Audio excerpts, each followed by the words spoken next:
வணக்கம்.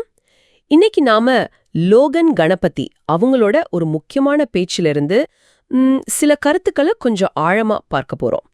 இவங்க கனடாவுல ஒன்டாரியோ மாகாண சட்டமன்ற உறுப்பினர்.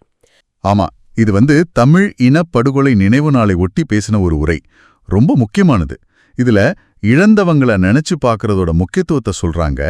அதே நேரம் இப்ப வாழ்ந்துட்டு இருக்கிற நமக்கு சில கடமைகள் இருக்கணும் சொல்றாங்க இல்லையா? ஆமா, அந்த ரெண்டுக்கும் என்ன தொடர்புன்னு பார்க்கறது தான் நம்ம இன்னைக்கு நோக்கம். கரெக்ட். வெறும் அஞ்சலி செலுத்துறதோட நிக்காம அந்த நினைவுகளுக்கும் நம்மளோட இப்போதைய பொறுப்புகளுக்கும் என்ன சம்பந்தம்னு புரிஞ்சுக்க முயற்சி பண்ணுவோம். சரி, முதல்ல அவர் சொல்ற அந்த கூட்டு நினைவேந்தல் பத்தி கொஞ்சம் பேசுவோமா? ஒன்று கூடி அஞ்சலி செலுத்தும் இதே வேளையில் அப்படின்னு சொல்றாரே, அதுல என்ன விஷயம் இருக்கு? சும்மா எல்லாரும் ஒன்னா வர்றதுதானா? அது அப்படி மட்டும் இல்ல. அது வெறும் சடங்கு இல்ல.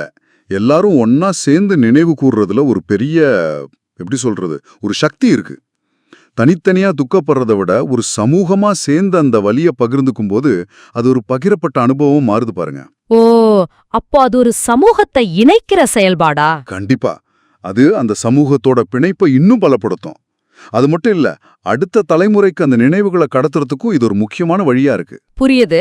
சரி, அடுத்து அவர் சொல்ற ஒரு விஷயம் எனக்கு ரொம்ப யோசிக்க வச்சுது.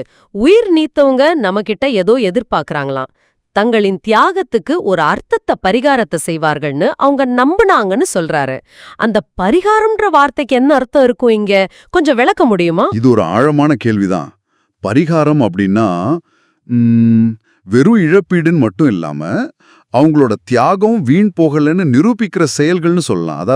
அதாவது நாம செய்யற செயல்கள் மூலமா. ஆமா, அவங்க எதுக்காக போராடினாங்களோ அந்த லட்சியங்களையோ அல்லது குறைந்தபட்சம் அவங்க விட்டுட்டு போன மக்களோட நலனையோ உறுதி செய்யறது இப்போ வாழ்ற நம்மளோட பொறுப்பு. அந்த தியாகங்களுக்கு ஒரு பொருளை கொடுக்க வேண்டிய கடமை நமக்கு இருக்குன்னு அவர் சொல்றாரு. அதான் அந்த பரிகாரம். ஓஹோ. அதனாலதான் எமது உறவுகள் எங்களிடம் எதிர்பார்க்கும் வேலைன்னு அவர் சொல்லும்போது அது ஒரு பெரிய பொறுப்பு நம்ம மேல வைக்குது. நிச்சயமா. அது கேட்கும்போதே ஒரு கனமா இருக்கு. கடந்த காலத்தை நினைச்சு பாக்குறது முக்கியம்தான். ஆனா அது நிகழ்காலத்துல எந்த மாதிரி செயலுக்கு நம்மள தூண்டணும். அவர் நிகழ்கால கடமைகள் பத்தியும் அழுத்தமா பேசுறாரு இல்லையா? கண்டிப்பா. அதுதான் இந்த பேச்சோட ஒரு மைய புள்ளினே சொல்லலாம். ஆக்சுவலா கடந்த காலத்தை நினைவு கூர்ந்துட்டு சும்மா இருந்துடக்கூடாது. இப்பவும் கஷ்டப்படுற மக்களுக்காக நாம ஏதாவது செய்யணும்னு சொல்றாரு. குறிப்பா அந்த ஒரு வரி, உறங்காது ஏங்கி நிற்கும் தாயத்து உடன்பிறப்புகளுக்கும். ஆமா, நாம் ஒவ்வொருவரும் அவர்களின் மனச்சாட்சியாக இருப்பது நமது முக்கிய கடமையாகும். ஆமா, அந்த வரி ரொம்ப முக்கியமானது. மனச்சாட்சியாக இருப்பது, இது கேட்க ரொம்ப வலிமையா இருக்கு. ஆனா நடைமுறையில இதுக்கு என்ன அர்த்தம்? நம்ம எப்படி ஒருத்தரோட மனசாட்சியா இருக்க முடியும்? அது சாத்தியமா? நல்ல கேள்வி. வெறும் அனுதாபம் காட்டுறது மட்டும் இல்ல இது. அவங்களோட நிலைமையை உண்மையா புரிஞ்சுக்கிட்டு அவங்களுக்காக பேசுறது, அவங்களுக்கு ஆதரவா நிக்கிறது, அவங்க உரிமைகளுக்காக குரல் கொடுக்கறதுன்னு அர்த்தம் கொள்ளலாம்.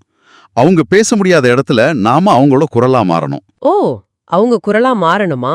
ஆமா, அவங்க அனுபவிக்கிற கஷ்டங்களை உலகம் புரிஞ்சிக்க நாம ஒரு கருவியா இருக்கணும். அதாவது அவங்களோட நியாயமான உணர்வுகளை, தேவைகளை பிரதிபலிக்கிற ஒரு கண்ணாடியா நாம செயல்படணும்னு சொல்றாரு. இது ஒரு பெரிய தார்மீக பொறுப்பு, சாதாரண விஷயம் இல்ல. நினைவு கூர்றதுன்றது வெறும் கடந்த கால நிகழ்வு இல்ல. அது நிகழ்காலத்திலையும் எதிர்காலத்திலையும் தொடர வேண்டிய ஒரு செயல்பாடு, ஒரு பொறுப்புன்னு ரொம்ப ஆணித்தரமா சொல்லுது. அந்த தியாகங்களுக்கு அர்த்தம் கொடுக்கறதும் இன்னைக்கு கஷ்டப்படுறவங்களோட மனசாட்சியா இருக்கிறதும் நம்ம கடமைன்னு எடுத்துக்கலாம். சரிதானா? சரியா சொன்னீங்க. இது வெறும் நினைவு கூறல் இல்ல, அது ஒரு தொடர் செயல்பாடு, ஒரு அர்ப்பணிப்புன்னு கூட சொல்லலாம். சரி, இப்போ உங்களுக்காக ஒரு சிந்தனை. ஒரு சமுதாயத்தோட கூட்டு நினைவு இருக்கு இல்லையா? அது எப்படி தனிப்பட்ட நபர்களோட செயல்களையும் ஒட்டுமொத்த சமுதாயத்தோட மனசாட்சியும் வடிவமைக்குதுன்னு நினைக்கிறீங்க? கடந்த கால அனுபவங்கள் எப்படி நிகழ்கால பொறுப்புகளா உருமாற்றம் அடையுது? இத பத்தி நீங்க கொஞ்சம் யோசிச்சு பார்க்கலாம்.